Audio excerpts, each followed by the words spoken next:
mais esse domingo.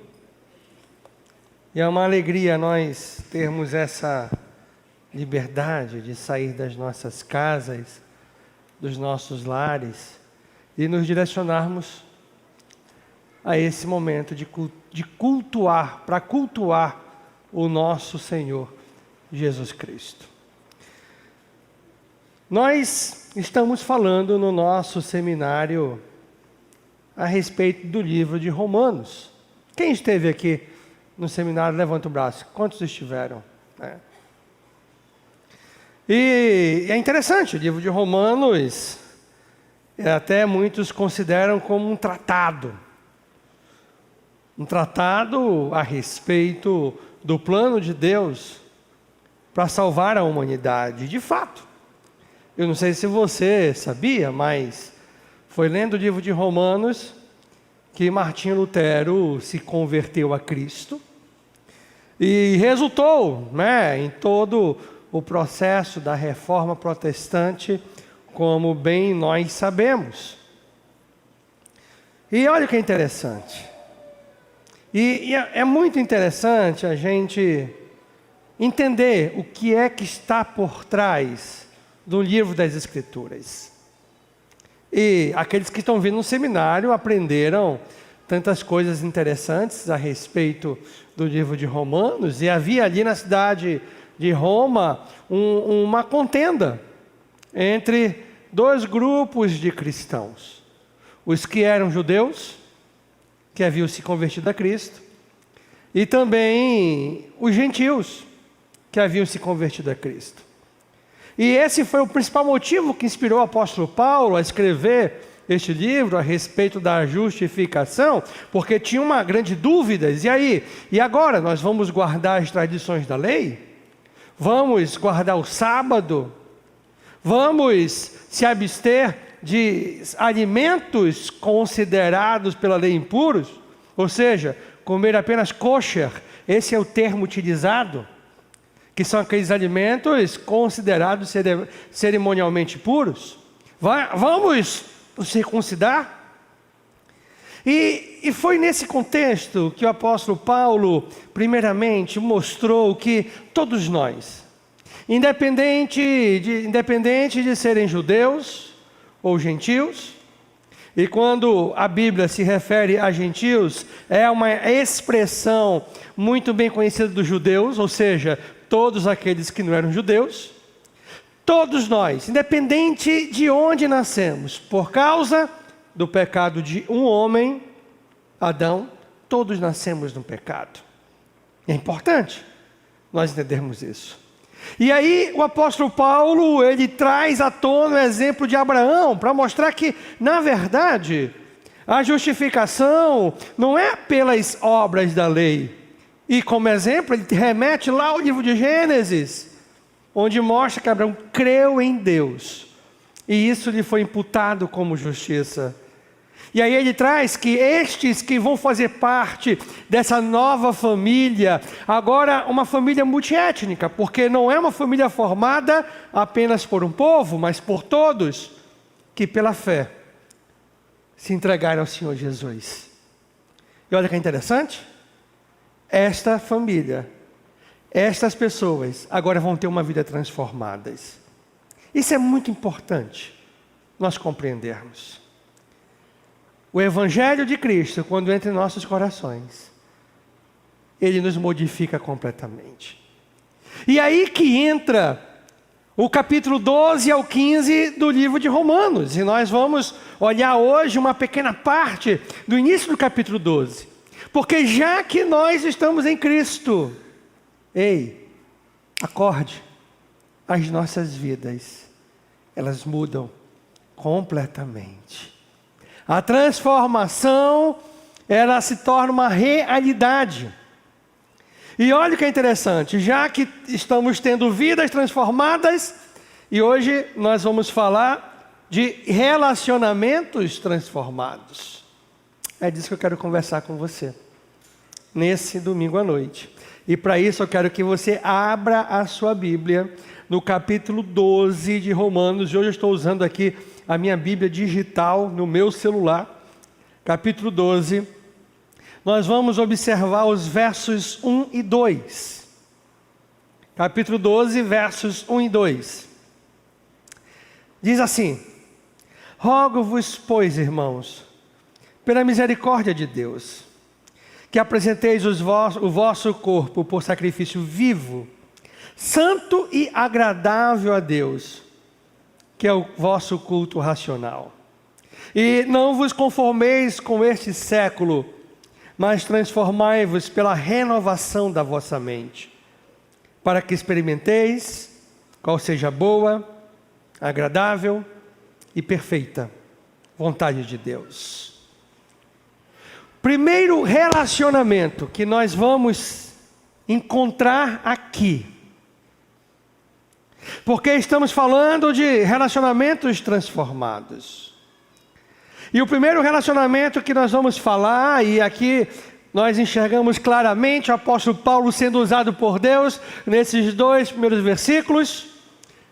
Nós que fazemos parte dessa nova família, pessoas de todos os lugares do mundo que, assim como Abraão, pela fé, creem. Mas olha o que é interessante. Eu até falei hoje na aula de Romanos, olha, você que não está vindo, você está perdendo uma matéria extraordinária. Abraão creu no que Deus havia dito. De ti serão benditas todas as nações da terra. Que viria um descendente de Abraão, e Abraão disse: Senhor, mas como? Se aquele que vai herdar os meus bens, as minhas coisas, é um servo da minha casa. E Deus disse a Abraão: de ti virá um descendente. E Abraão creu, mas creu não foi à toa. Creu Sara sendo estéril, creu mesmo em idade avançada. Isaac nasceu quando Abraão tinha 100 anos, Sara tinha 90, e a Bíblia deixa claro que já não tinham mais condições de ter filhos. Isso lhe foi imputado como justiça. Irmãos, a crença é exemplo de Abraão. É nós crermos não apenas que Jesus veio a esse mundo, porque o Jesus histórico não temos dúvidas disso, mas crermos que assim como ele veio, ele disse que voltará, e nós cremos que isso vai acontecer. É crermos que esse Jesus deixou as orientações, as regras, os parâmetros para as nossas vidas. A palavra é nós colocarmos essa palavra, é uma crença demonstrada, porque quando nós olhamos o conceito de fé apresentado no livro de Gênesis, através de Abraão, nós vamos ver esse conceito de fé sendo demonstrado por uma vida. De fato, ele creu em Deus. Não porque apenas confiou no que Deus havia dito, mas vivenciou conforme ele confiava. Viveu uma vida pautada nas instruções de Deus. E é essa fé que nós precisamos demonstrar por fazermos parte dessa família. E olha o que é interessante aqui.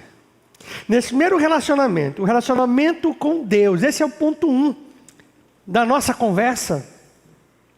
O nosso relacionamento com Deus. Você há de convir que nós estamos diante de uma sociedade que cada vez que passa se caminha mais distanciada de Deus. Basta nós olharmos. Totalmente perdidos, valores destruídos. E nesse relacionamento com Deus, olha o que é interessante. A primeira coisa que nós aprendemos aqui, e o apóstolo Paulo nos ensina: irmãos, eu rogo-vos, pela misericórdia de Deus, que apresenteis o vosso corpo em sacrifício vivo, santo e agradável a Deus. Você pode colocar a primeira parte desse nosso relacionamento com Deus, como letra A, é a consagração do nosso corpo para Deus. Exatamente isso. A consagração do nosso corpo para Deus. Olha o que ele fala: apresentem o vosso corpo em sacrifício vivo, santo e agradável. Esse apresentar diante de Deus. Aqui há uma comparação com o matrimônio, com o casamento. Porque é uma entrega definitiva. É dizer, Senhor, eu quero te honrar, eu quero te louvar. Eu quero que a minha vida, o meu corpo seja para a glória de teu nome, não para a minha glória, mas que o teu nome seja glorificado através deste corpo, desta vida. Eu não quero entregar esse corpo ao pecado. Eu não quero entregar esse corpo aos prazeres pecaminosos desse mundo perdido. E quando nós olhamos para a nossa sociedade, nós vemos que tudo move em torno dos prazeres, mesmo que sejam pecaminosos. É como uma decisão de um casamento. Quando você decide se casar, você está dizendo, olha, eu serei unicamente seu. Eu serei unicamente sua. Ninguém casa pensando no adultério. Ninguém casa pensando no divórcio. Da mesma forma, o que Deus está falando aqui é para que definitivamente, de uma vez por todas, os nossos corpos sejam para a glória de Deus. Exatamente isso, para a glória de Deus. Agora, o que nós enxergamos aqui é um sacrifício vivo. Talvez o que o apóstolo Paulo está fazendo é gerando um contraste com os sacrifícios que eram apresentados diante do altar. Antes do sacrifício ser apresentado, matava o animal. Era um corpo sem vida. E agora o que Deus está falando, olha, agora o sacrifício não vai ser um cordeiro. O sacrifício não será um animal. O sacrifício será você.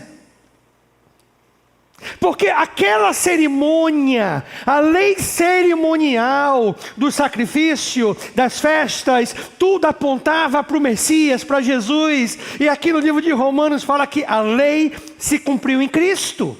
Ou seja, agora aquilo para qual apontava tornou-se realidade. Jesus veio a este mundo, habitou entre nós e Ele foi o sacrifício perfeito pelos nossos pecados. Porque Ele mesmo se ofereceu.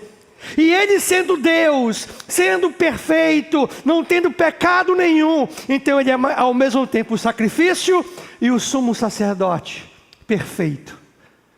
Ele foi o sacrifício e ao mesmo tempo nos representa diante de Deus.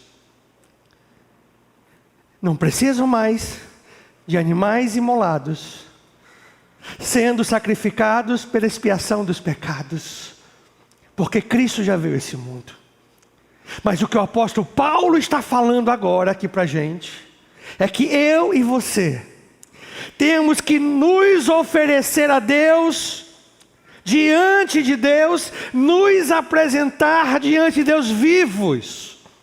É o corpo aqui, é o sangue aqui na veia, correndo na veia, nós nos colocarmos diante de Deus, nós nos apresentarmos a Deus, vivos, com vontades, com desejos, com tentações, e nós nos apresentarmos diante de Deus, mas não de qualquer forma.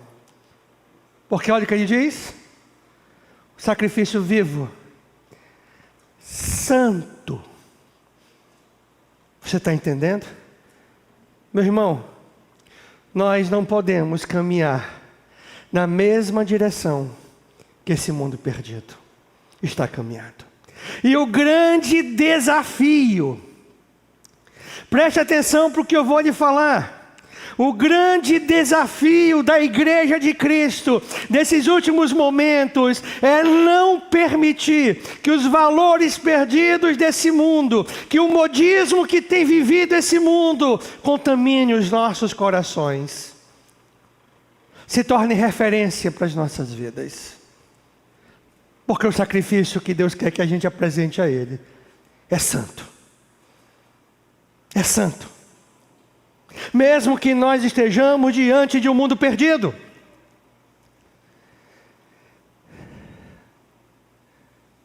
O profeta O profeta Elias disse, achava que só ele havia restado. Talvez em algum momento ou outro nós vamos achar que nós somos a minoria. Eu não sei aonde nós iremos parar na nossa sociedade. Uma certeza eu tenho: a influência deste mundo não pode penetrar os nossos corações. Nós somos o povo de Deus. Nós somos aquilo que o apóstolo Paulo fala: geração santa, povo eleito, povo escolhido, exclusivo de Deus para as boas obras. É um sacrifício vivo e santo, meu irmão. Não é nós nos apresentarmos diante de Deus de qualquer jeito. Não.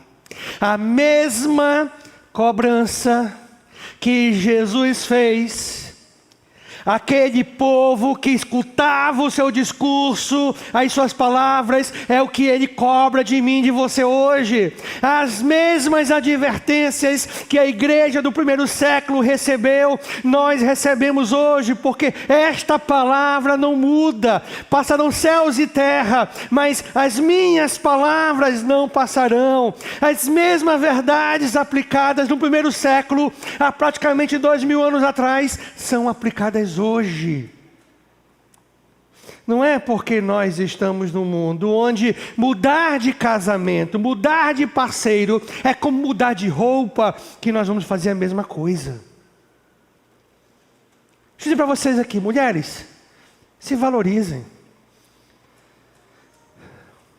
Se você já é uma mulher que já foi casada e você já tem uma vida adulta e chegar um homem paquerando você e querer passar do limite, você diz assim: só depois do casamento. Isso é convicção. Isso é convicção. Sabe o que vai acontecer?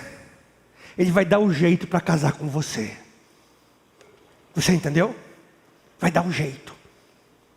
Ele vai trabalhar, vai fazer extra, vai atrás de um outro emprego, vai economizar, ele vai dar um jeito. Mais uma vez aí um casal disse para mim assim: pastor, nós somos de maiores. Eu disse: mas eu sou atalaia, eu só aviso do perigo, a decisão é com você. Eu só digo aquilo que Deus ensina, a decisão é com você.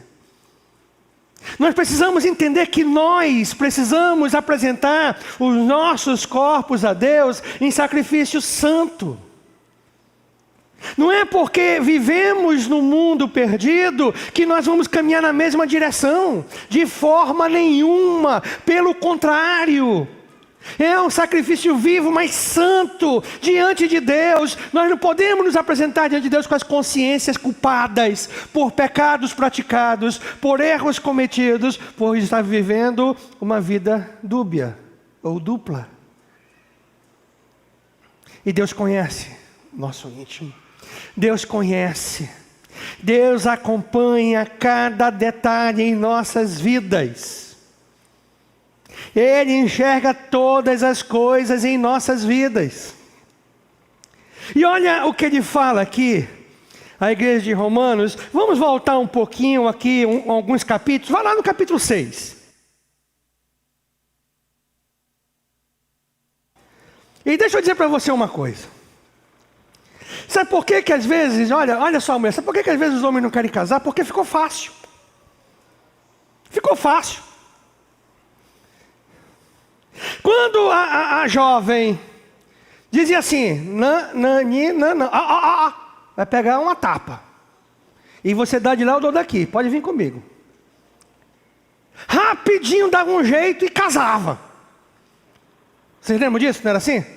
Agora não, as coisas estão muito fáceis. Olha, não mude os padrões de Deus. Às vezes nós estamos reclamando e pedindo: Senhor, abençoa. Porque eu gosto de assistir um filme recomendado. O último filme que eu assisti no cinema, adivinha qual foi? Rei Leão.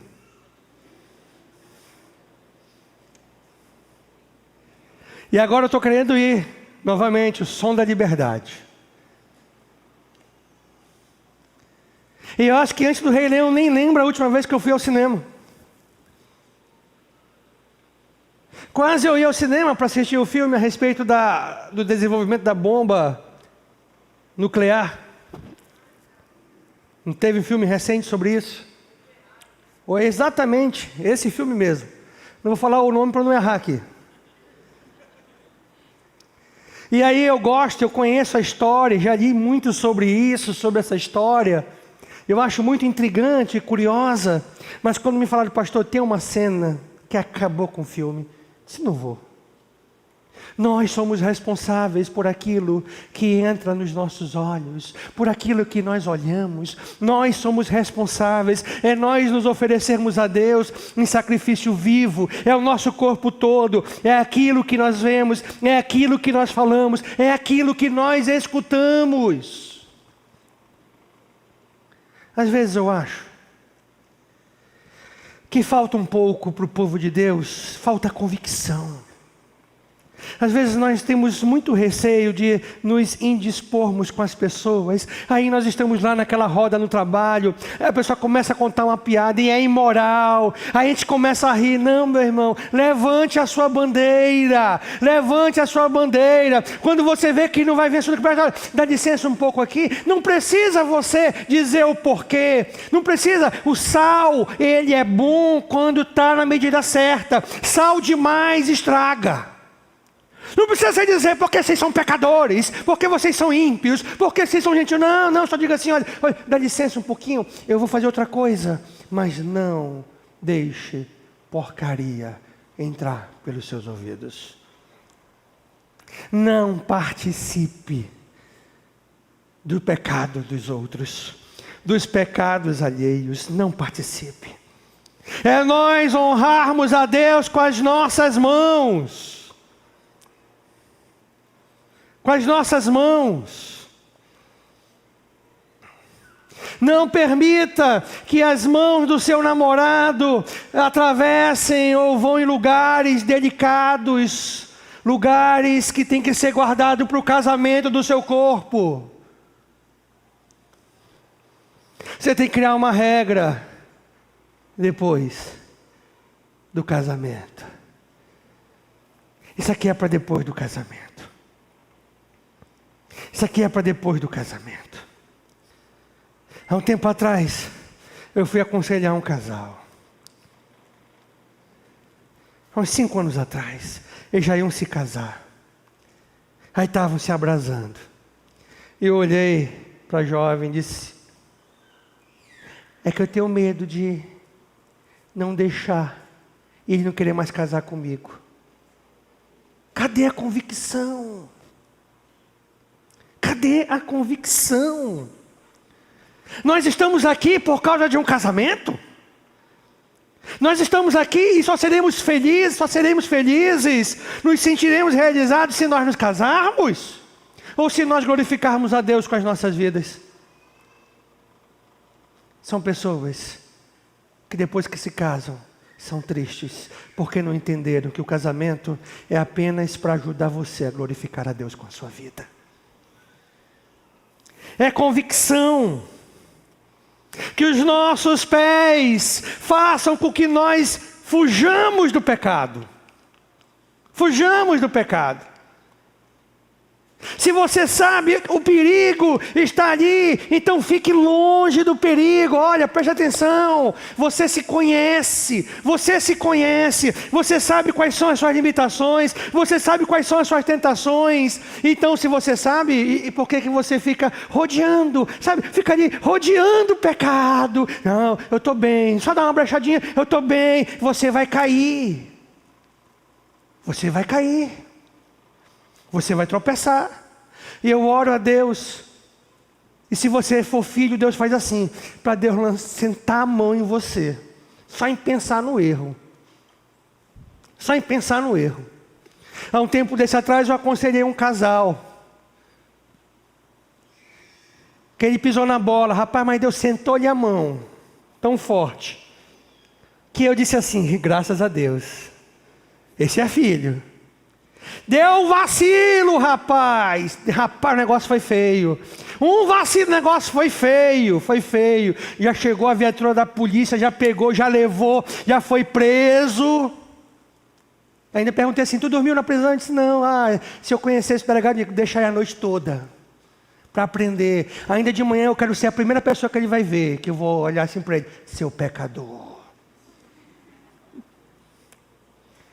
Sabe, se nós somos filhos, é assim, meu irmão. Os nossos pés é fugir do erro, fugir do pecado. Você se conhece mais do que ninguém. Então não se coloque em situações tentadoras. Para que você vai ficar mandando mensagem, curtindo foto? Homem casado, curtindo foto de jovem. Foto sensual. Ai, tá tão legal. Mulheres, é um olho no peixe, outro no gato. Você entendeu, mulherada? É um olho no peixe, outro no gato. Deixa eu botar aqui nos miúdos para você. Não é só você olhar para as piriguetes, não. É para o seu marido também. É um olho lá e outro aqui, olha. Atento. Esse negócio de dizer que tem senha, né? Ai, eu tenho um Instagram só meu, pastor. E meu marido não tem a senha. Está errado. Está errado. Tem que ter a senha. Tem que ver tudo. Vai lá. Não tem esse negócio sem celular. E se o cara diz, não, aqui é meu, tem alguma coisa errada. Não tem alguma coisa errada? Tem ou não tem alguma coisa errada? Tem. Não, pastor, ele é sério, sei. Lá vai ela. Com a cabeça enfeitada. É sério. O negócio é sério mesmo. É sério. Quem não deve, não teme. Não é verdade? Quem não deve, não teme. Privacidade. Depois que a gente casa, acabou a privacidade. Você entendeu? Acabou a privacidade. Aqui, minha esposa tem a senha. Eu não tenho Instagram. Eu não tenho Facebook. Porque enquanto eu não ver que isso vai ser para glorificar o nome de Deus, não vou usar. Mas no dia que eu tiver, não tem segredo nenhum. Não tem nada que a minha esposa não possa ver. Porque não tem nada de errado. E tudo começa pequeno. Nenhuma traição começa do dia para a noite. Pequeno. Pequeno. Você dá aqui uma flertada, você curtir a foto. Primeiro, não tem que ficar vendo foto de ninguém não, que não seja sua esposa. Aí começa a curtir. Daqui a pouco manda uma mensagem. Gostei da performance. Gostei do look. Olha, deixa eu dizer para você uma coisa. Olha, se você é uma jovem aqui da igreja, e aí um homem casado curtir sua foto, essa coisa engraçada, você pode vir aqui comigo que a gente vai ter a esposa dele, tá? Eu levo você lá na hora. Vem cá. Vamos aqui, olha. Essa aqui é a esposa do fulano. Eu digo, olha, eu acho que ele sem querer clicou na foto dela, irmã. Sem querer, irmã. Olha. Não foi de propósito. Não foi. Eu acho que era a sua foto que ele queria clicar. E ele errou. É nós apresentarmos a Deus o nosso corpo através daquilo que a gente usa. E aqui tem um problema sério. Nós nunca tivemos uma sociedade tão sensual, tão promíscua, como é que nós vivemos hoje. E o grande desafio da igreja é não copiar o mundo. Mas pastor, se eu não botar aquela calça apertadinha, a bundinha regalada assim, pastor, eu não caso. Que não case, minha irmã.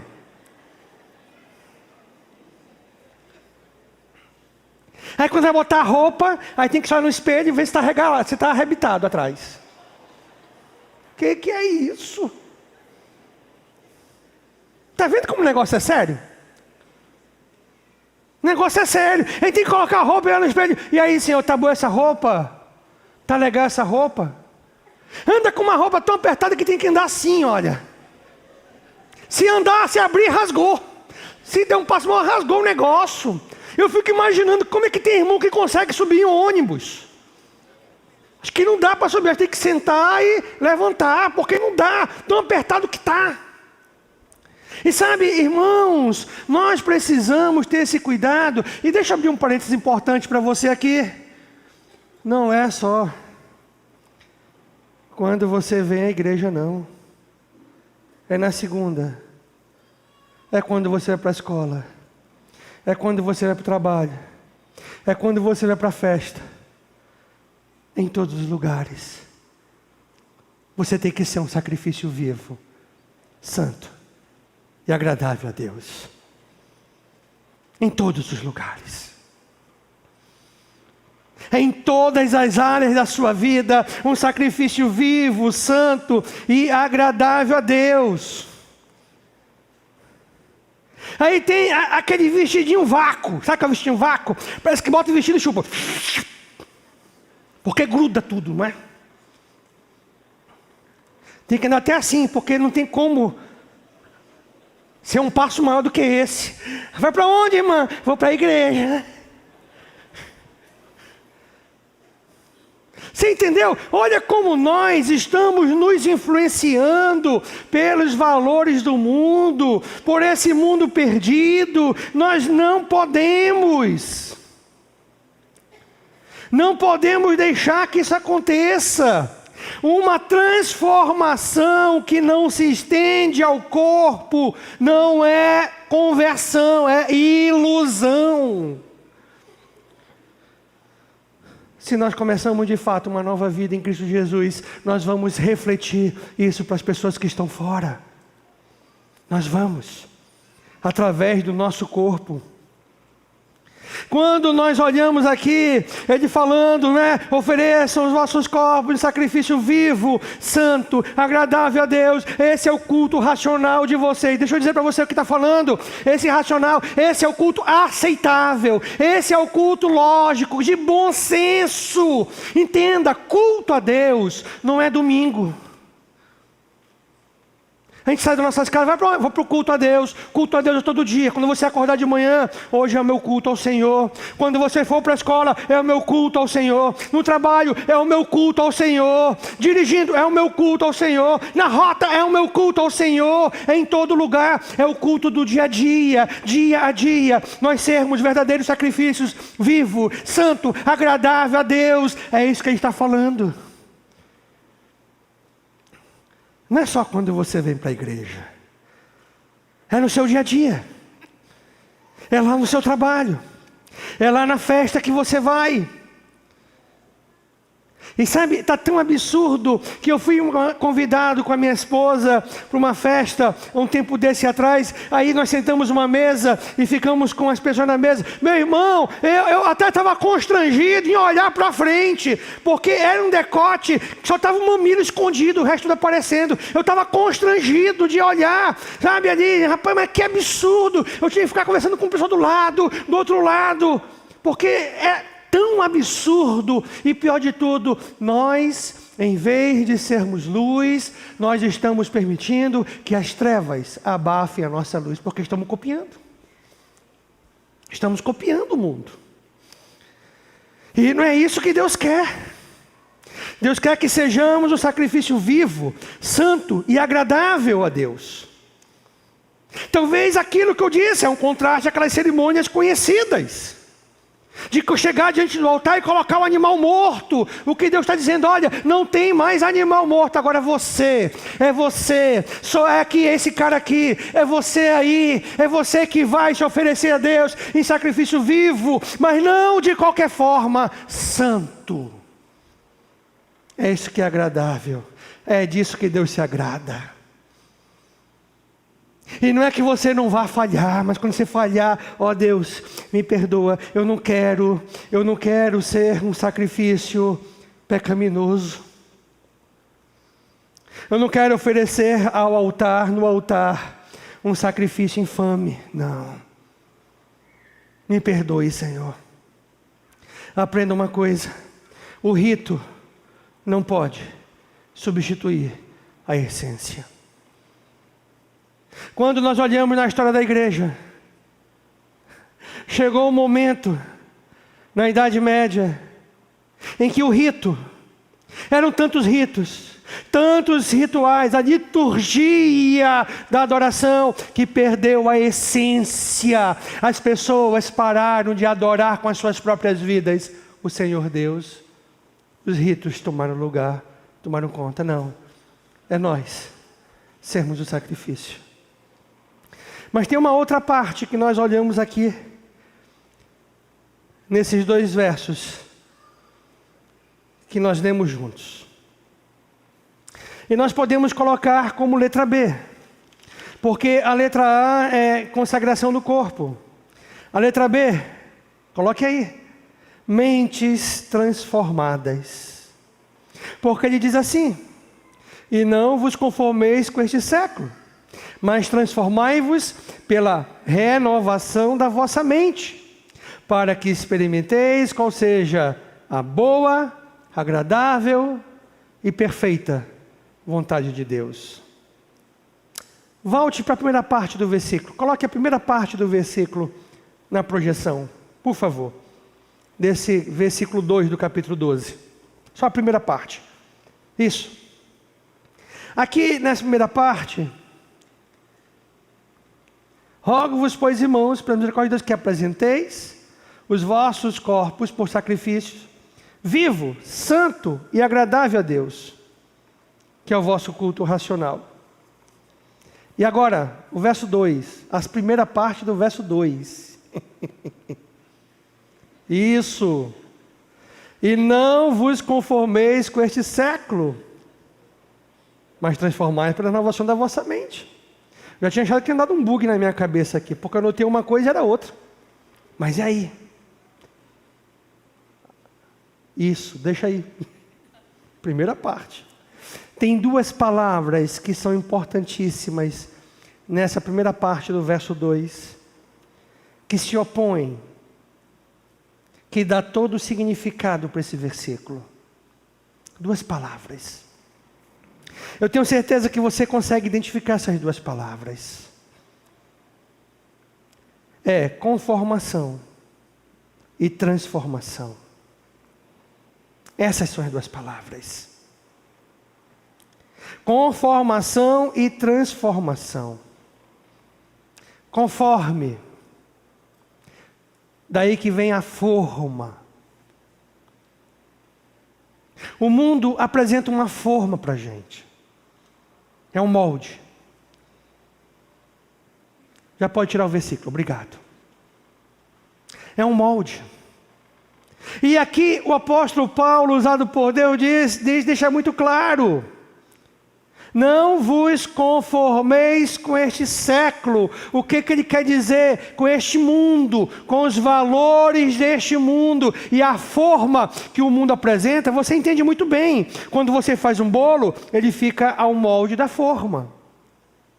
Se é uma forma redonda, vai ficar redondo. Se é uma forma quadrada, quadrado. Se é retangular, ficou retangular. Se é um formato de coração, ficou o formato de coração. O que vai determinar é aquela forma, o molde, de como é que vai ficar aquele bolo. É disso que o apóstolo Paulo está falando. Nós não podemos tomar a forma desse mundo perdido, porque a forma deste mundo muda. Muda. E tem mudado. O errado ontem não é errado hoje. O que é certo ontem não é certo mais hoje. Preste atenção, aquilo que era rejeitado ontem, hoje é aplaudido. Olha que legal, olha que bom, olha que coisa legal. O mundo está perdido. Mas não é o mundo que nós queremos agradar. É aquele Deus que se entregou por nós naquela cruz. E que prometeu que voltará para buscar a sua igreja. Que prometeu novos céus e nova terra. Que deu para a gente parâmetros. Que deu orientações para que a gente viesse a seguir. Para olhar para as leis que estão tomando de conta do nosso país. Agora saiu em Diário Oficial da União o banheiro unissex. Banheiro unissex. Sabe o que vai acontecer? Um monte de adolescente vai ter infecção urinária, porque vai se prender, vai segurar, não vai ter coragem de ir ao banheiro. É isso que vai acontecer. Olha onde nós estamos, mas nós chegamos a esse ponto, foi devagar. Primeiro inculcaram na sua mente, na sua cabeça, na minha cabeça, que cada um é, que é normal. Sim, cada um pode ser o que quiser ser, mas normal não é. Sabe por que não é normal? Porque a palavra de Deus, e hoje eu estou usando aqui uma Bíblia digital, ela nos dá o que é correto, o que é errado. O que é bom, o que é ruim. O que devemos ou não devemos fazer. Existe uma verdade absoluta. É a palavra de Deus. Existe. Todas as tentativas de querer mitologizar o Velho Testamento, o mito da criação, é para desacreditar das Escrituras. Porque se aquilo não aconteceu, se não houve pecado, se não houve uma serpente, se não houve a desobediência, Jesus morreu para quê?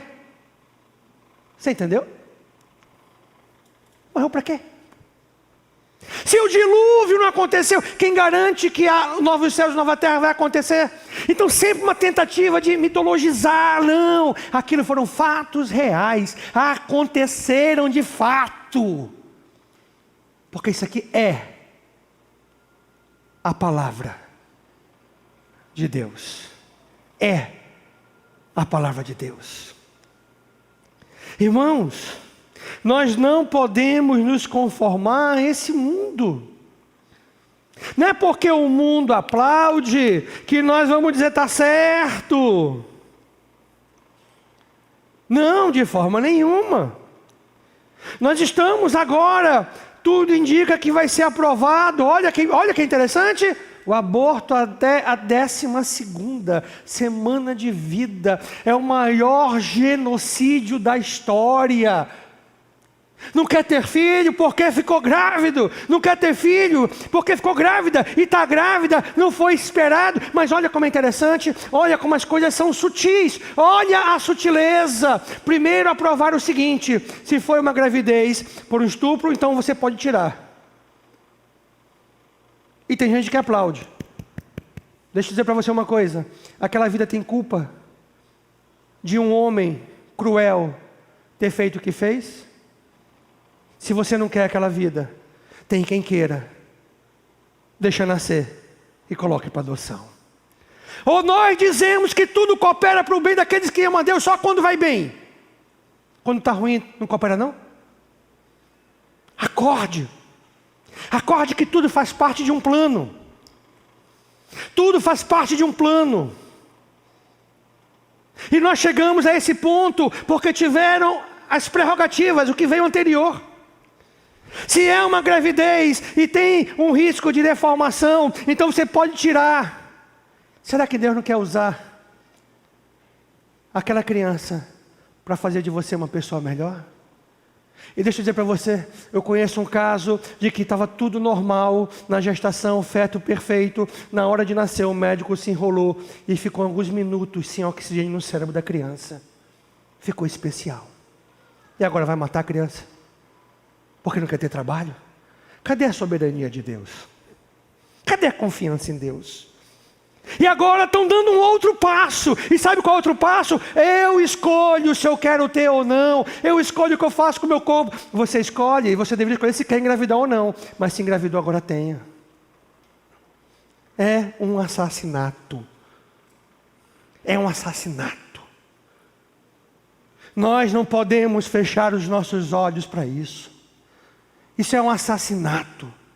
Você já viu um feto sendo sugado? Dá até uma agonia em ver. E você vê nas redes sociais, colocando o sugador e furando a placenta. E ali o feto começa a se movimentar, querer sair, fugir daquele aparelho, daquele instrumento. Porque ali tem uma vida, ali tem vida, já tem coração batendo.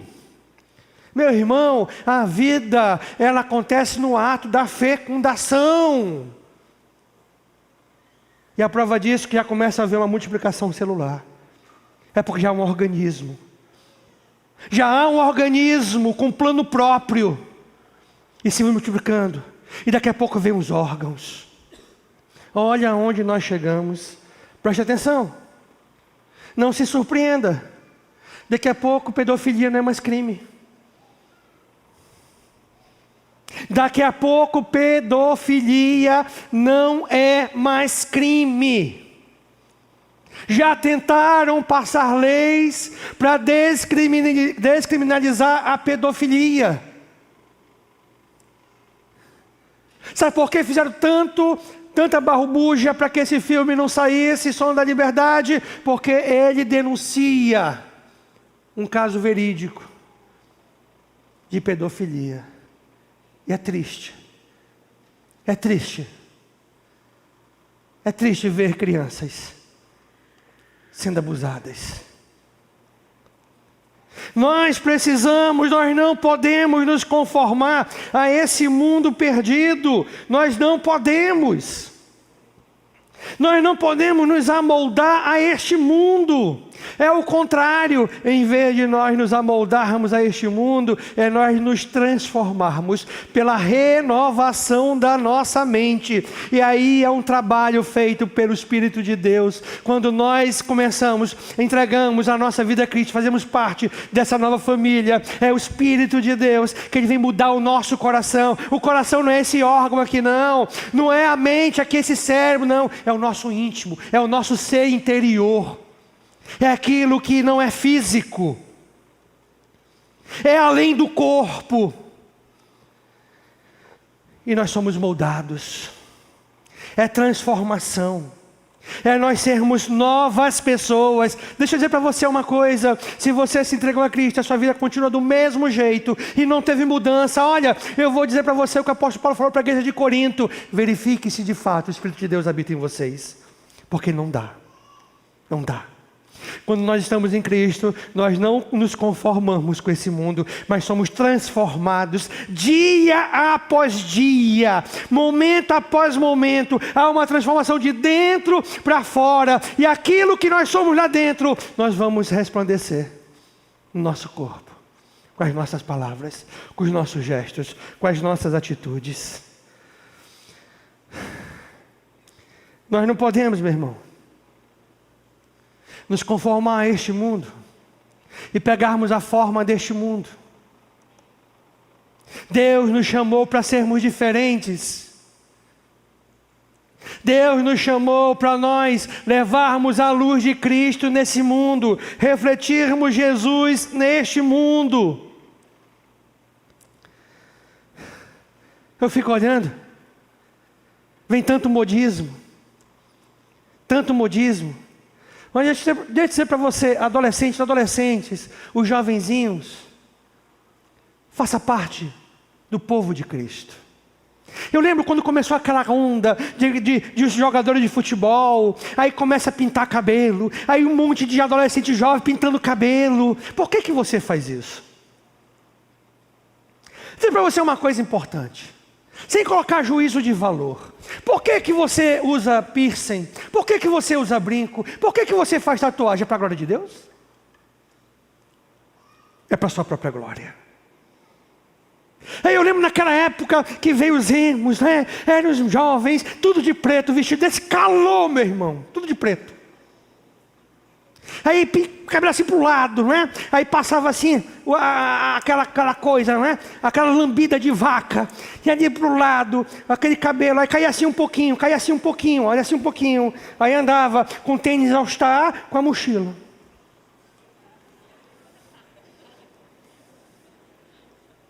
Tem até um grupo que frequentava cemitério. Quem lembra disso? Quem lembra? Esses foram alguns frequentadores.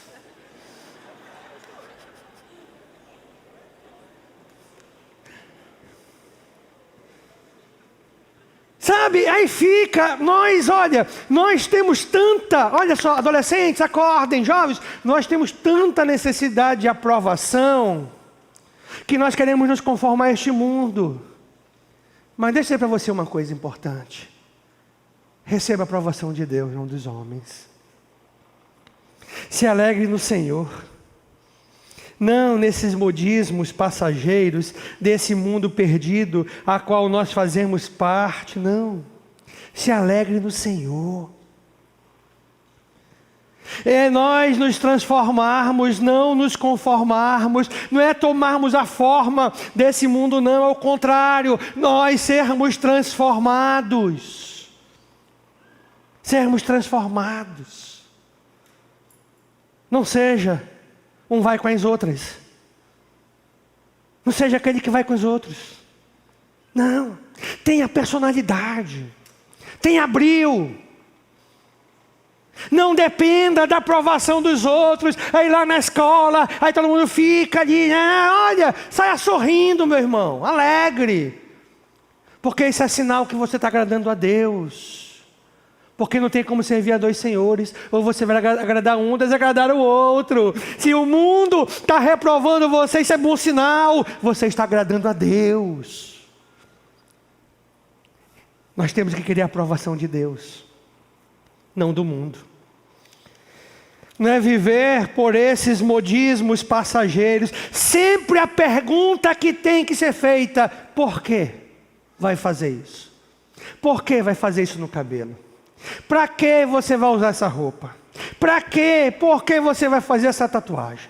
Por que você vai usar isso na sua orelha? Sempre, qual é o propósito por trás? É para glorificar a Deus? Então glória a Deus para isso. É para a sua própria glória. Então tem um problema no seu coração. Porque quer comais? Ou bebais? Ou façais qualquer outra coisa? Faça tudo para a glória de Deus. Não é para a sua. É de Deus. Em vez de nós adotarmos o padrão transitório desse mundo, devemos ser transformados no íntimo do nosso ser. O padrão absoluto, há um padrão absoluto, que jamais fica obsoleto. E o padrão é Jesus. Ele é o molde. Ele é o nosso molde. Sempre pergunte assim: o que isso vai fazer você se tornar mais como Jesus? Essa é uma pergunta importante. Jesus é o molde. Ele é o nosso molde. Eu vou terminar com essa frase: se o mundo controla a nossa maneira de pensar, somos conformados. Mas se Deus controla a nossa maneira de pensar, somos transformados. Se o mundo controla a nossa maneira de pensar, é porque nós somos conformados. Estamos nos conformando a este mundo. Mas, se Deus controla a nossa maneira de pensar, nós somos transformados. E temos sido transformados dia após dia. E assim você vai conseguir discernir a boa, agradável e perfeita vontade de Deus. Tem duas perguntas que você tem que sair daqui nessa noite, que você tem que levar para a sua semana, essa semana que está iniciando. A primeira pergunta: você tem sido um sacrifício vivo, oferecido a Deus? Vivo e santo, oferecido a Deus? Essa é a primeira pergunta. Deus quer que nós sejamos sacrifícios vivos e santos, sendo oferecidos diariamente. Segunda pergunta: estamos nos conformando ou sendo transformados? Você está se conformando a este mundo ou sendo transformado dia a dia por Deus? Baixe sua cabeça. E de cabeças baixas. De cabeças baixas. Você vai responder essa pergunta para Deus. De onde você está aí nos acompanhando? Do seu lugar. Responda essas duas perguntas para Deus.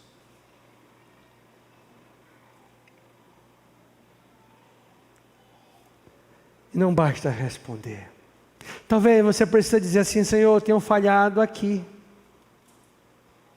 Eu tenho me apropriado da sensualidade indevidamente. Eu preciso consertar isso e isso na minha vida. Faça o que tem que ser feito, para que você seja um sacrifício vivo e santo apresentado a Deus. Talvez você está chegando à conclusão essa noite que, em vez de se conformar, é se transformar. Então, hoje começa essa mudança. Pai, que o Senhor nos abençoe e nos guarde. Que possamos ter uma semana pautada na verdade, a Tua palavra é verdade. Que sejamos sacrifícios vivos, santos, não apenas hoje, mas que nós possamos louvar a Ti, através das nossas decisões e escolhas, a cada dia dessa semana que inicia. Verdadeiros sacrifícios, vivos e santos, sendo oferecido a Ti a cada dia. Que nós tenhamos sensibilidade, sensatez, de não nos conformarmos a este mundo, mas de deixar que o Teu Espírito que habita em nós nos transforme a cada dia, para sermos cada vez mais parecidos contigo. Que o Senhor nos abençoe e nos guarde, nos proteja, no nome do Teu Filho Jesus. Amém. Amém. Desejo uma ótima semana para essa pessoa que está ao seu lado. E para você também que nos acompanha. Uma semana abençoada no Senhor. Nos veremos semana que vem, se assim Deus permitir.